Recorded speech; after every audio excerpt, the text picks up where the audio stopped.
बेटा I hope कि कल हमने जिन टॉपिक्स पर बात की थी आपने उसको रेडी कर लिया होगा या आप उसको तैयार कर रहे होंगे। अब आज मैं आपको सिखाऊंगी कि कैसे हमको इस साल कौन सा क्वेश्चन करंट इलेक्ट्रिसिटी में बहुत इंपॉर्टेंट है, पॉसिबिलिटी है जिसके आने की सबसे ज्यादा, वो कैसे हम गेस करते हैं। तो मैं सिर्फ 10 साल के पेपर्स का 10 साल पहले के पेपर से स्टार्ट कर रही हूँ। 2013 व्हीटस्टोन ब्रिज पर क्वेश्चन आया हुआ है। Next 2013 N cells, EMF E, internal resistance R, they are joined in series to form a row.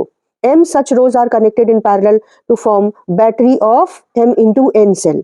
And this battery is connected to external resistance R. तो अब तुमको बताना है कि इस बैटरी का जो नेट ईएमएफ है वो कितना है, इंटरनल रेजिस्टेंस कितना है और कितनी करंट एक्सटर्नल रेजिस्टेंस आर से फ्लो होगी। तो ये बैटरी पर क्वेश्चन आपको 13 में दिखा। अब 2013 में ही करंट इलेक्ट्रिसिटी यानी सर्किट का एक और क्वेश्चन देखो।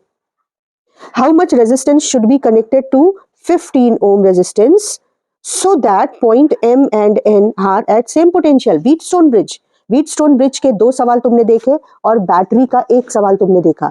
इसके बाद 2013 का ही नेक्स्ट क्वेश्चन देखिए।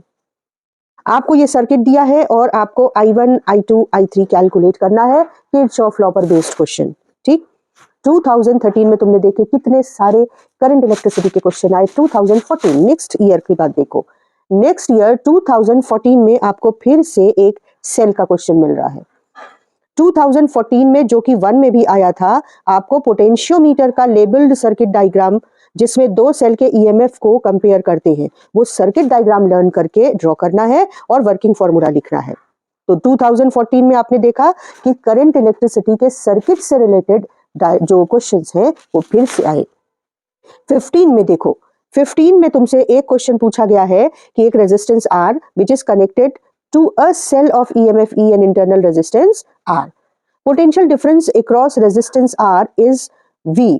Then state relation between E, V, R, capital R and small r. V is equal to EMF minus I into internal resistance R. ये वाला फॉर्मूला आपसे इसमें पूछा गया है। और नेक्स्ट क्वेश्चन में 15 में पूछा है 3 identical cell each having EMF 2 volt, internal resistance 1 ohm are connected in series to form a battery. फिर से बैटरी का सवाल देखिए।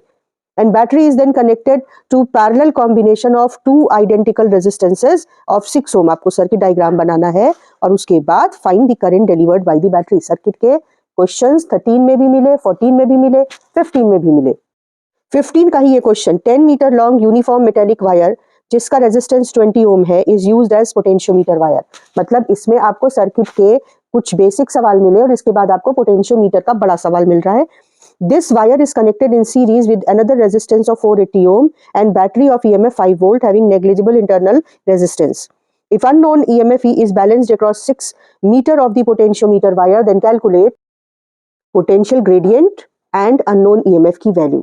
ठीक, तो आपने देखा कि 13, 14, 15 लगातार सर्किट के क्वेश्चन आ रहे हैं।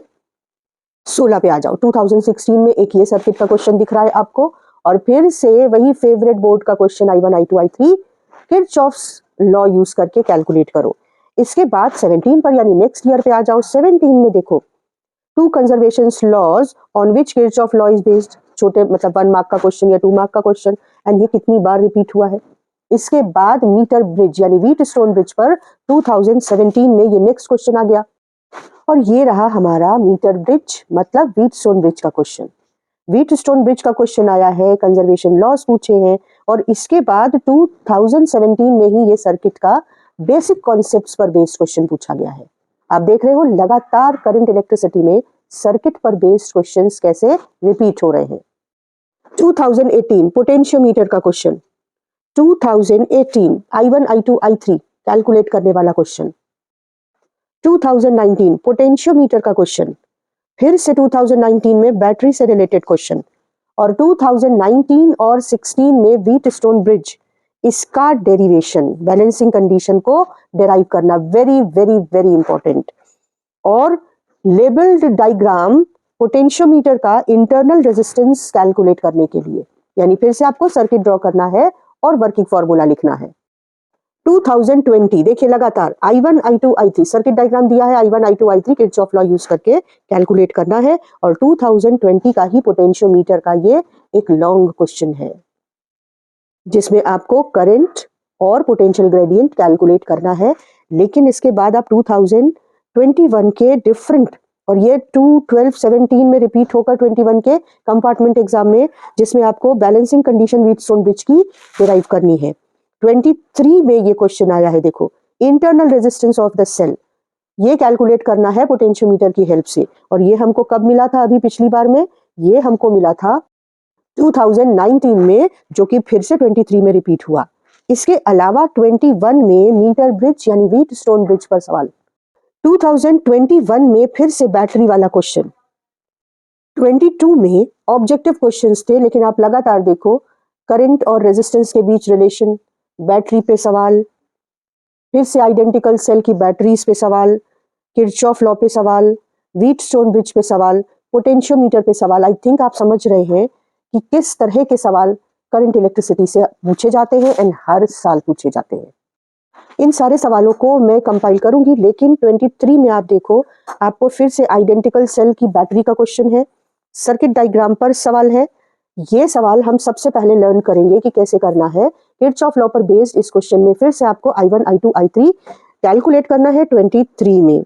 तो मेरी तरफ से ये रहे important question on the basic concepts. ये आपको रिवीजन पार्ट 3 में एक्सप्लेन करूंगी, सारे इंपॉर्टेंट क्वेश्चंस व्हीटस्टोन ब्रिज पर। इसमें derivation of condition for balance Wheatstone bridge वो भी इंक्लूडेड है, आपको मैं रिवीजन पार्ट 4 में एक्सप्लेन करूंगी। क्वेश्चन ऑन पोटेंशियोमीटर, जिसमें पोटेंशियल ग्रेडियंट अलग से इंपॉर्टेंट है, पोटेंशियोमीटर के सर्किट डायग्राम लर्न करना और वर्किंग फॉर्मूला याद करना, जिसमें आपको ईएमएफ कंपेयर करना है और इंटरनल रेजिस्टेंस कैलकुलेट करना है। This I will cover in revision part 5। बहुत छोटे छोटे 10 से 15 मिनट के वीडियोस होंगे, जिससे आप बिना अपना फोकस खोए उस टॉपिक को कंप्लीट करके उठ सके। और question based on Kirchhoff law I1, I2, I3 calculate करना गिवन सर्किट में, ये मैं आपको नेक्स्ट क्लास में, नेक्स्ट वीडियो में एक्सप्लेन करूंगी कि कैसे आप इजिली इसको सॉल्व कर सकते हैं और जो एरर्स होती हैं, कैलकुलेशन एरर, वो अवॉइड कर सकते हैं।